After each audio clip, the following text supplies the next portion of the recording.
بسم اللہ الرحمن الرحیم اعوذ باللہ من الشیطان الرجیم بسم اللہ الرحمن الرحیم وقال علیہ السلام لغالب ابن سعسعة ابی الفرزدق فی کلام دار بینہما۔ معروف عرب شاعر فرزدق اس کے باپ اور امیر المومنین کے درمیان کوئی بات چیت ہوئی۔ اس بات چیت کو راویوں نے نقل کیا جس کو سید رضی رحمۃ اللہ علیہ نے ہم تک پہنچایا۔ وہ بات یہ ہے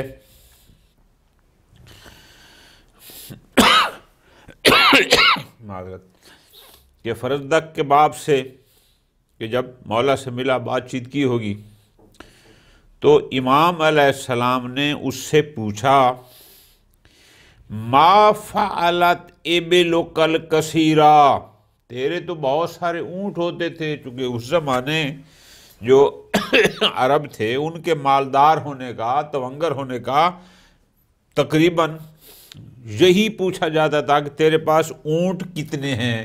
جس کے پاس جتنے زیادہ اونٹ ہوتے تھے وہ اس زمانے مالدار سمجھ جاتا تھا۔ فرماتے ہیں ما فعلت ابلک الکثیرہ، تیرے بہت سارے اونٹوں نے کیا کیا، مراد تیرے جو بہت سارے اونٹ تھے ان کا کیا ہوا؟ قال اس نے جواب میں کہا زعزعتها الحقوق یا امیر المؤمنین۔ زعزع یزعزع، زال اور پھر عین، پھر زال پھر عین، زعزع یزعزع، زعزع المال یعنی مال کو تقسیم کر دینا، منتشر کر دینا، تفریق کے معنی میں یہ استعمال ہوتا ہے۔ فرمایا اس نے جواب میں کہا زعزعتها الحقوق یا امیر المؤمنین، اے امیر المومنین، حقوق کی ادائیگی نے انہیں تقسیم کر دیا، منتشر کر دیا۔ مراد کیا کہ میں نے جو ذمے حقوق کے واجب ہوتے ہیں جیسے زکوٰۃ ہو گئی وغیرہ وغیرہ، ان میں ان سب کو تقسیم کر دیا، منتشر ہو گیا، میرے پاس نہیں ہے۔ فقال علیہ السلام، امیر المومنین نے اس کو کہا ذالک احمد سبلھا، سبل ویسے سبیل کی جمع ہوتے راستہ، کہ بہترین راستہ، مراد کیا ہے کہ یہ سب سے بہترین مصرف ہے کہ جو تیرے پاس کثیر اونٹ تھے اور تو نے حقوق کی ادائیگی میں وہ سب تقسیم کر دیے۔ یہ فرمایا امیر المومنین نے اس کو جواب میں۔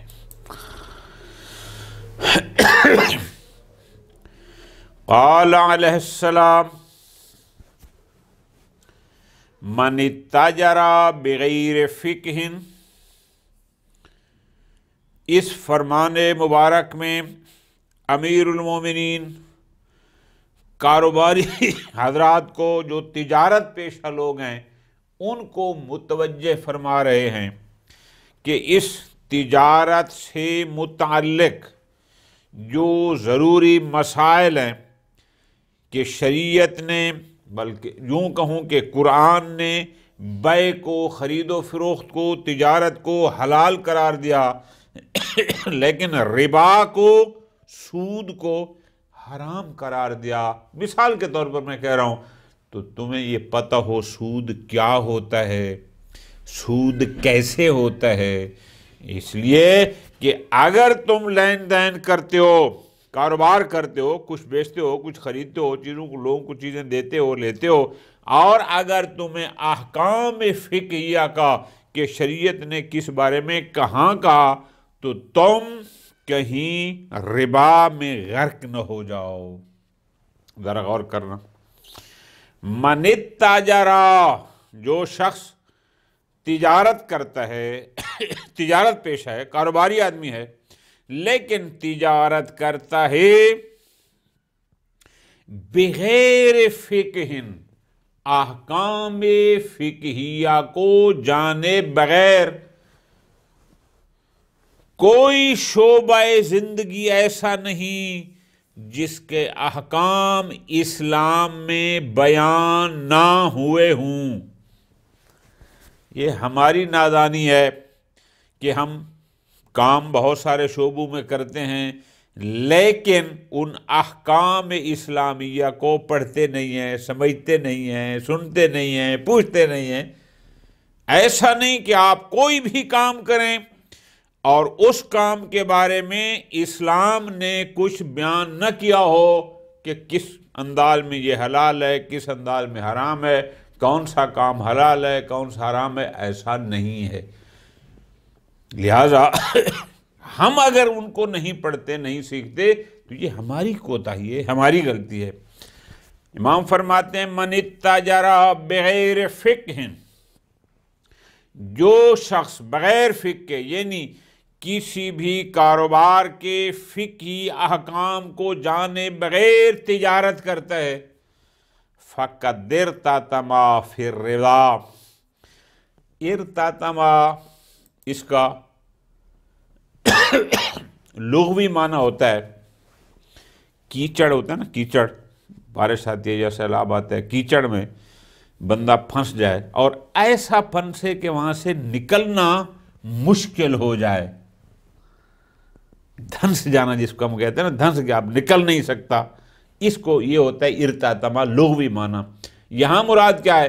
جو آدمی بغیر فقہی احکام جانے تجارت کرے گا، فقد ارتطم فی الربا، وہ ربا میں گویا دھنس جائے گا، غرق ہو جائے گا، مبتلا ہو جائے گا، یعنی وہ سود میں ایسا پھنسے گا کہ اس کے لیے نکلنا مشکل ہو جائے گا۔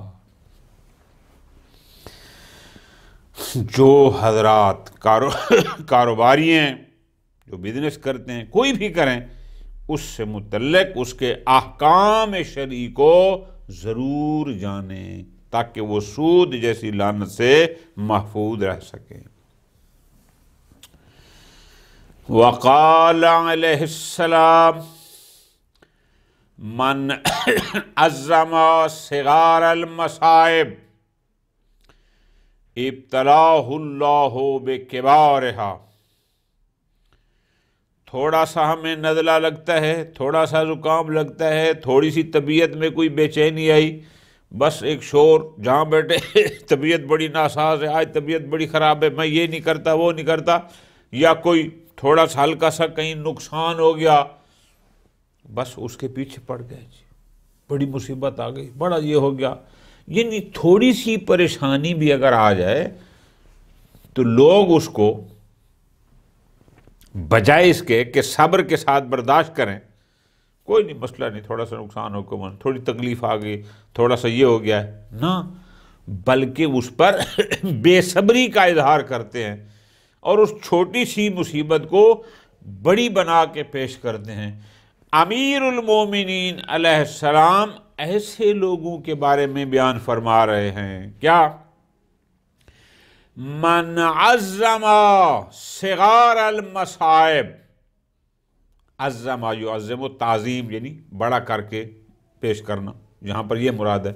من عظم صغار یعنی صغیر سے، جو چھوٹی سی ذرا سی مصیبتوں کو بڑا بنا کے پیش کرتا ہے، بڑی اہمیت دیتا ہے، یعنی ایک چھوٹی مصیبت آئے تو وہ اس کو بھی بڑا بنا کے پیش کرتا ہے، بڑی اہمیت دیتا ہے۔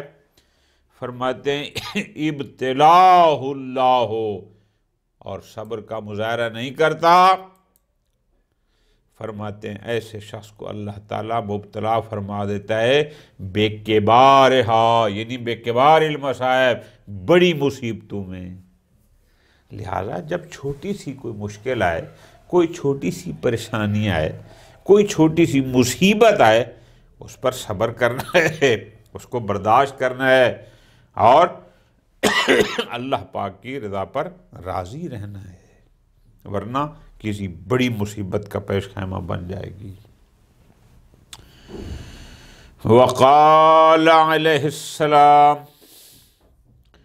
من کرمت علیہ نفسہ ہانت علیہ شہوتہ۔ امیر المومنین متوجہ فرما رہے ہیں کہ جو لوگ اپنی خواہشات میں پڑے رہتے ہیں، جو لوگ غلط خواہشات، نفس امارہ کی خواہشات کے تابع ہو جاتے ہیں، در حقیقت یہ لوگ اپنی خود عزت نہیں کرتے، وہ اپنے احترام کا خود قائل نہیں ہے۔ کیسے؟ امیر المومنین فرماتے ہیں من کارمت علیہ نفسہ، جس کی نظر میں خود اپنے نفس کی عزت ہوگی، یعنی جس کا اپنا نفس اس پر باعزت ہوگا، باشرف، جو بندہ خود اپنا احترام کرے گا، ہانت علیہ، ہانت علیہ، اس پر بے وقت ہو جائے گی کیا؟ شہوتہ، اس کی نفسانی خواہشیں۔ مراد کیا؟ جو شخص کارمت علیہ نفسہ، یعنی جو بندہ اپنے نفس کی خود عزت کرے گا، ہانت علیہ شہوتہ، وہ اس پر اپنے شہوات نفسانی کو، خواہشات نفسانی، جو غلط خواہشات ہوتی ہیں، وہ ہو ان تمام خواہشات کو بے اہمیت، کم، بے وقع سمجھے گا، اس لیے کہ وہ اپنے نفس کے لیے، اپنی ذات کے لیے احترام کا قائل ہے۔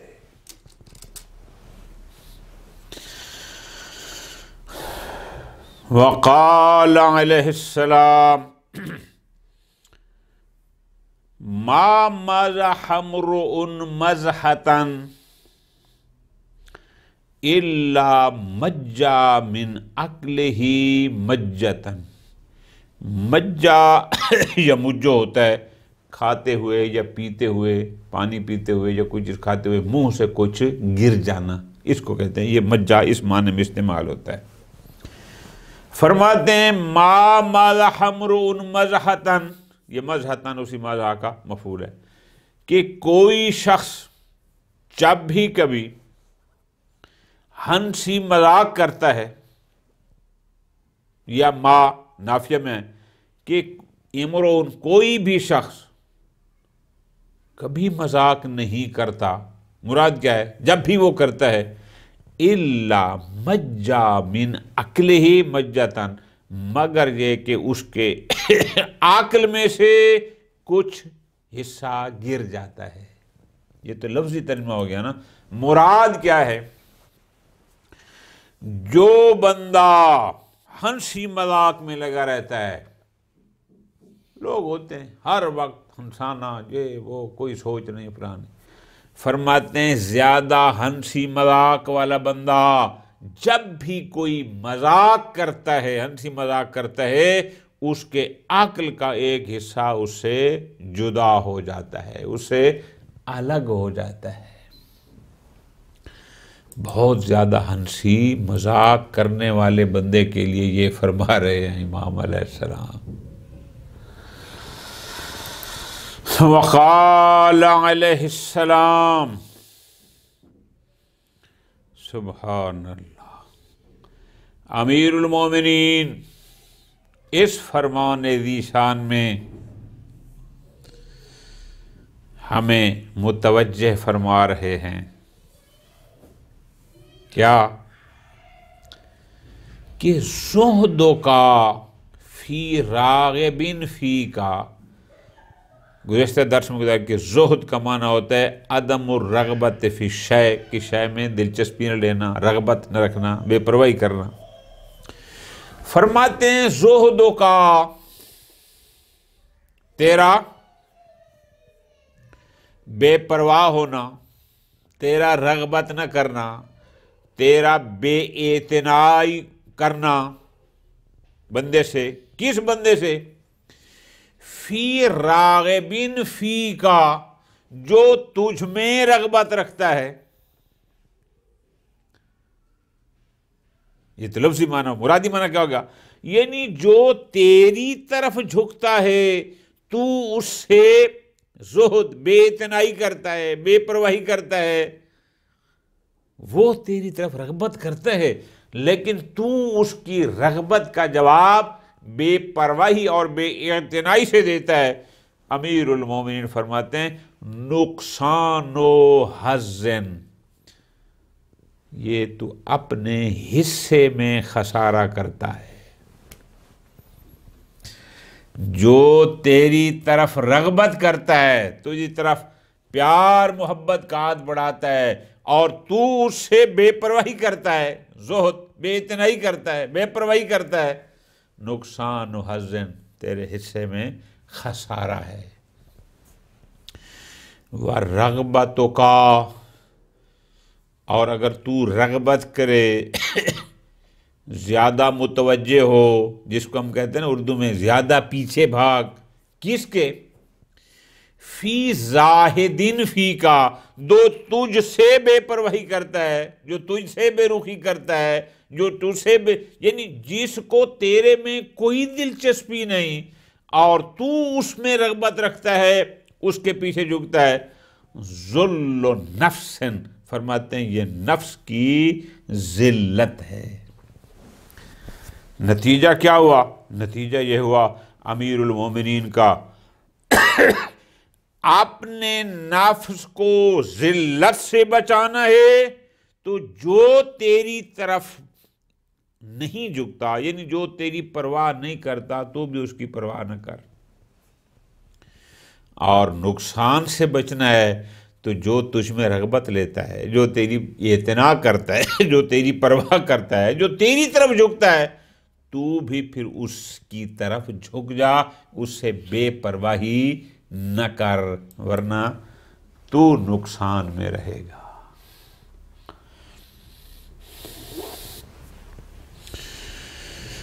وقال علیہ السلام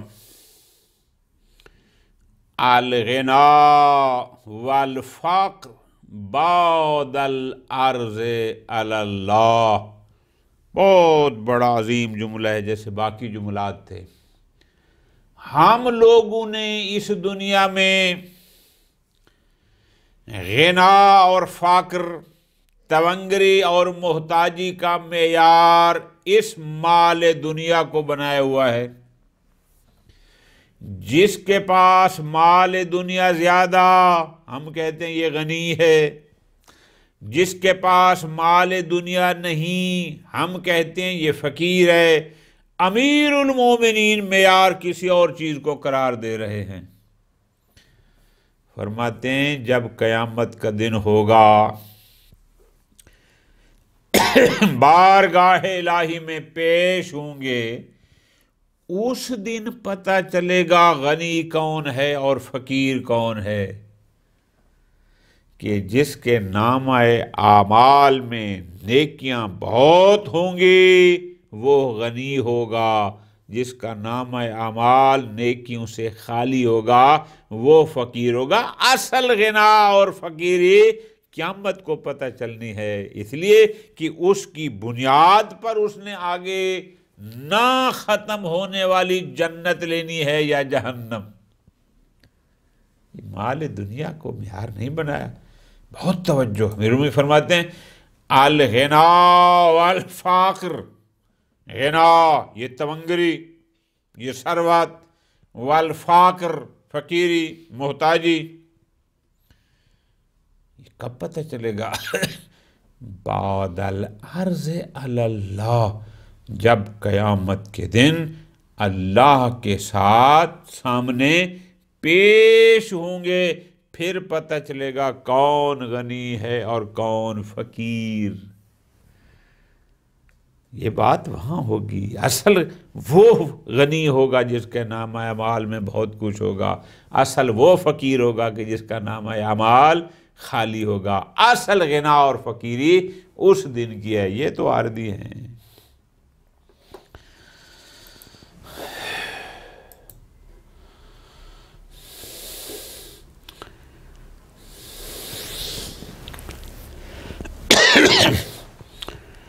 امیر المومنین ارشاد فرماتے ہیں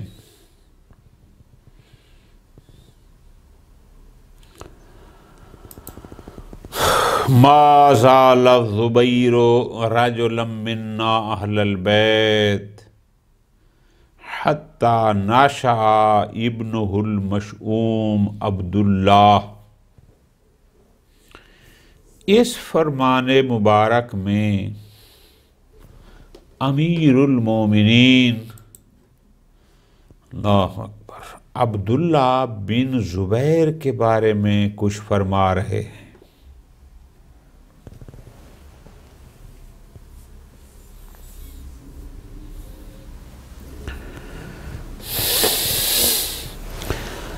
زبیر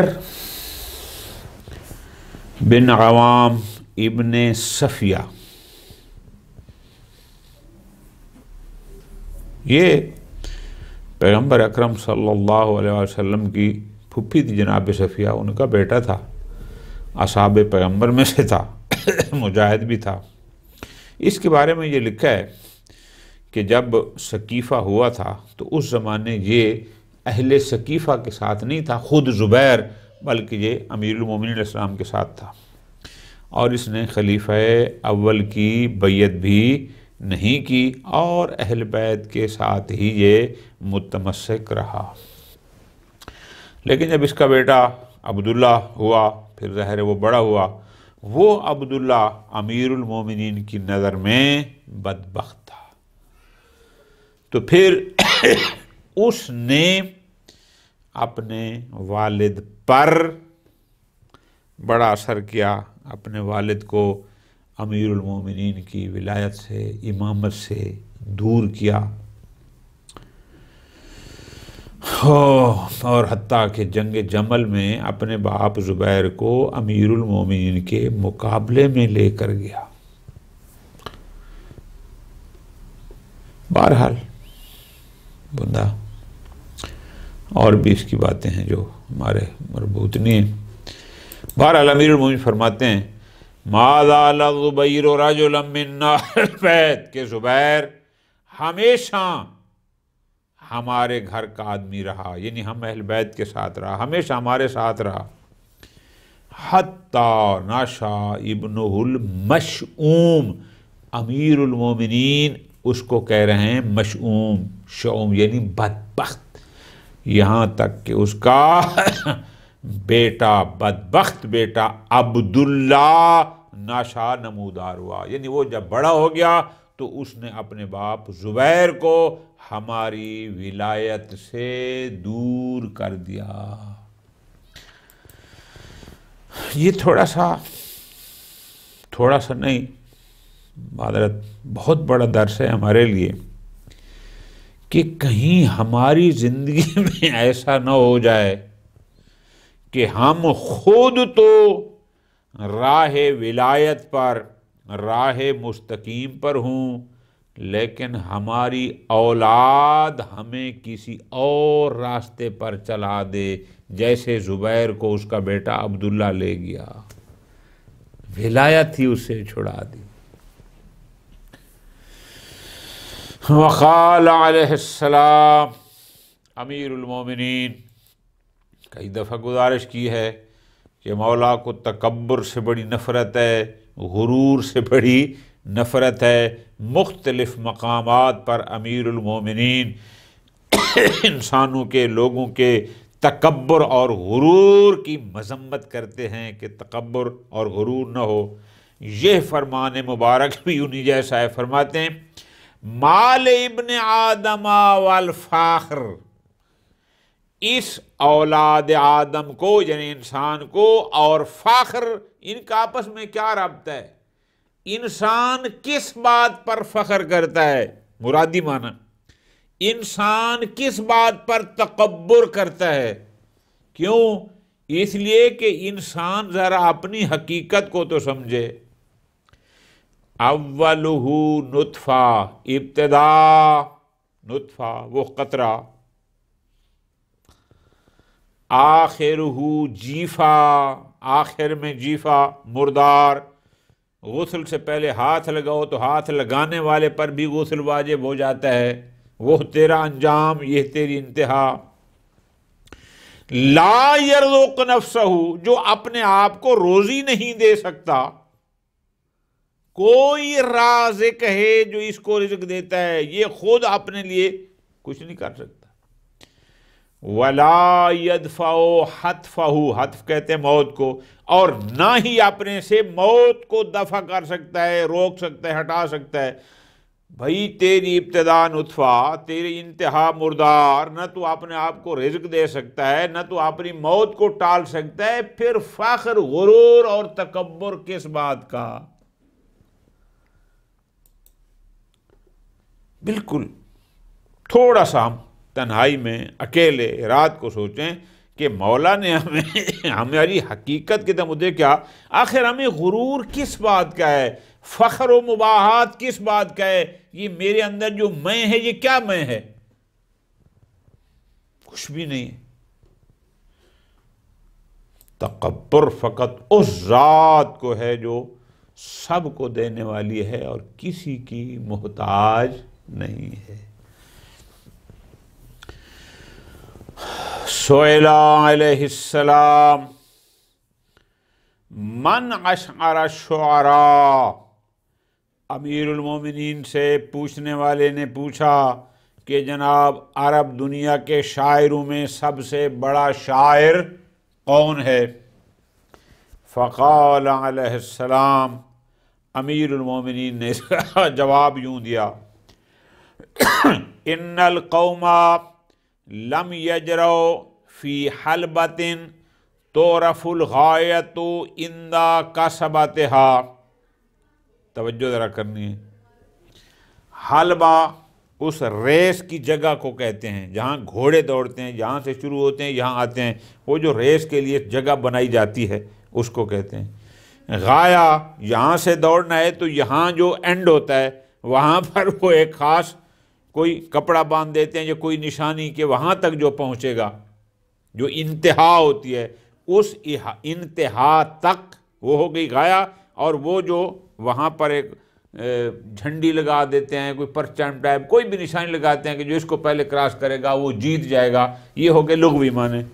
امیر المومنین یوں فرماتے ہیں کہ ان القوم، یہ جو شعراء ہیں، لم یجروا فی حلبۃ، یہ کوئی کسی ایک روش پہ نہیں چلتے۔ اب پہلے لفظی ترجمہ سمجھیں، یعنی گھوڑے دوڑتے ہیں اکٹھے، 4 یا 5 گھوڑے اکٹھے کھڑے ہوتے ہیں، 2 اکٹھے ہوتے ہیں، اکٹھے دوڑتے ہیں اور کہتے ہیں کہ او فلاں جگہ پہنچنا ہے، فلاں جو نشان ہے اس کو پہلے جو کراس کرے گا جیت جائے گا۔ امیر فرماتے ہیں یہ جو شاعر لوگ ہیں، لم یجروا فی حلبۃ، یہ کوئی ایک روش پہ، ایک میدان میں نہیں دوڑتے۔ مراد کیا کہ ایک ہی طرح کی شاعری سارے نہیں کرتے، ہر شاعر کی شاعری کا اپنا ایک انداز ہوتا ہے، کیونکہ سارے اگر ایک ہی طرز پر ہوتے تو پھر ہم کہتے کہ ان میں سے فلاں جیت گیا، فلاں آگیا ہے، فلاں پیچھے ہے۔